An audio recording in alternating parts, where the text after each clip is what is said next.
युद्ध का मैदान अब वो नहीं रहा जो पहले हुआ करता था।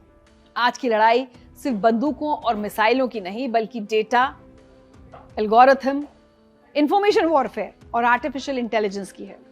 और इस बदलती दुनिया में भारतीय सेना ने एक ऐसा करिश्मा किया है जिसको जानकर आप हैरान रह जाएंगे। मई 2025 में जब पाकिस्तान के साथ तनाव चरम पर था और ऑपरेशन सिंदूर चलाया गया, तो भारतीय सेना ने एआई का इस्तेमाल इतने बड़े पैमाने पर किया कि दुश्मन की एक एक हरकत पर हमारी नजर थी। एक युद्ध का मैदान जहां लाखों डेटा पॉइंट्स हैं, सैटेलाइट से तस्वीरें आ रही हैं, ड्रोन से लाइव फीड मिल रही है, रडार सिग्नल पकड़ रहे हैं और हर सेकंड हजारों सूचनाएं आर्मी कमांडर्स के पास पहुंच रही हैं। पुराने जमाने में सारी जानकारी को समझने और फैसला लेने में घंटों लग जाते थे, लेकिन ऑपरेशन सिंदूर में भारतीय सेना ने 23 स्वदेशी एप्लीकेशंस का इस्तेमाल किया जो एआई से लैस थी और जो रियल टाइम में इस पूरे डेटा को समझकर एक साफ तस्वीर कमांडर्स के सामने रख देती थी। लेफ्टिनेंट जनरल राजीव कुमार साहनी, जो ऑपरेशन के दौरान डायरेक्टर जनरल इंफॉर्मेशन सिस्टम्स थे, उन्होंने बताया है कि एआई की मदद से मल्टी सेंसर डेटा फ्यूजन और मल्टी सोर्स डेटा फ्यूजन किया गया। मतलब अलग अलग जगहों से आने वाली सूचनाओं को एक साथ मिलाकर एक पूरा नक्शा तैयार किया गया, जिसमें दुश्मन की पोजीशन, उसके हथियार, लॉजिस्टिक्स सब कुछ दिख रहा था। और सबसे खास बात कि ये सेकंड्स में हो रहा था, घंटों में नहीं। अब आते हैं असली कमाल की बात पर। भारतीय सेना ने ECAS यानी electronic intelligence coalition and analysis system का इस्तेमाल किया, जो एक स्वदेशी सॉफ्टवेयर है। इस सिस्टम को 26 साल के हिस्टोरिकल डेटा से ट्रेन किया गया था, यानी पिछले 26 सालों से पाकिस्तान की सेना की हर रेडियो फ्रीक्वेंसी, हर हथियार की मूवमेंट, हर यूनिट की लोकेशन, सब कुछ रिकॉर्ड था। और जब ऑपरेशन सिंदूर चला तो एआई ने लाइव फीड और इस पुराने डेटा को मिलाकर 94% तकरीबन एक्यूरेसी के साथ बता दिया कि पाकिस्तान की कौन सी गन, कौन सी मिसाइल, कौन सी यूनिट कहां पर होगी। इसके अलावा एक और सिस्टम था, त्रिनेत्र। ये नाम सुनकर ही समझ आता है कि तीसरी आंख की तरह काम करता है। त्रिनेत्र को प्रोजेक्ट संजय के साथ इंटीग्रेट किया गया था और ये कॉमन ऑपरेटिंग पिक्चर तैयार करता था। मतलब सभी कमांडर्स को एक ही स्क्रीन पर सब कुछ दिख रहा था, किसकी क्या पोजीशन है, कहां खतरा है, कहां मदद की जरूरत है। इससे कोऑर्डिनेशन बेटर हुआ, सिचुएशनल अवेयरनेस बढ़ी और डिसीजन मेकिंग में जो सुपीरियरिटी मिली वो पाकिस्तान के पास नहीं थी। प्रोजेक्ट संजय, ये नाम भी देखिए, महाभारत से ही मिला है।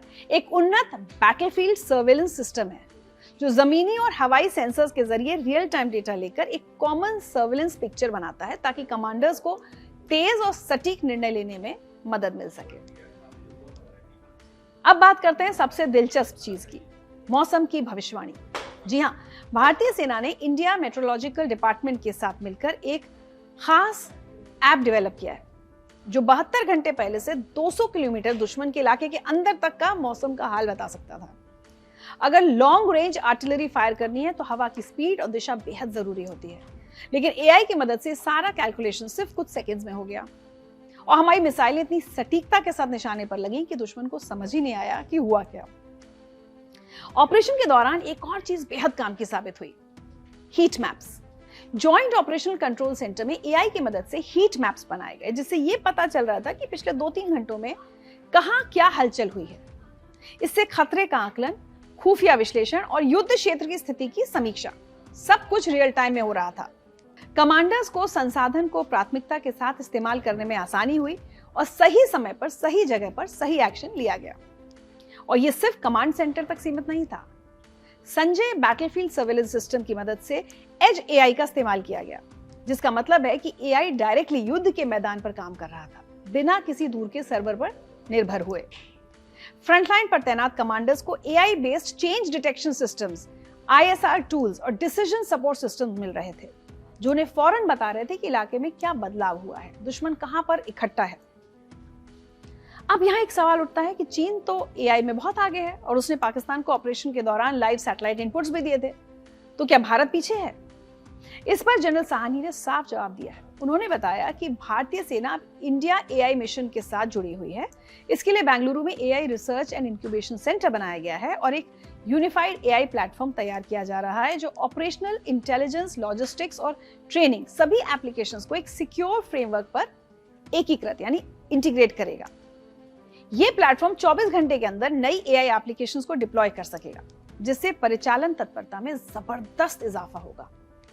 और सबसे बड़ी बात, हम अपने सॉल्यूशंस खुद बना रहे हैं, किसी और पर निर्भर नहीं है। ऑपरेशन सिंदूर ने एक बात साबित कर दी है, भारतीय सेना अब सिर्फ जवानों के जज्बे पर नहीं बल्कि कटिंग एज टेक्नोलॉजी पर भी चलती है। यह ऑपरेशन एक मिसाल है कि कैसे एआई युद्ध के मैदान में तेजी और घातकता ला सकता है। और जैसे जैसे भारतीय सेना एआई को अपने कोर फंक्शंस में इंटीग्रेट कर रही है, ये साफ है कि हमारी सेना और भी ज्यादा ताकतवर और तैयार होगी।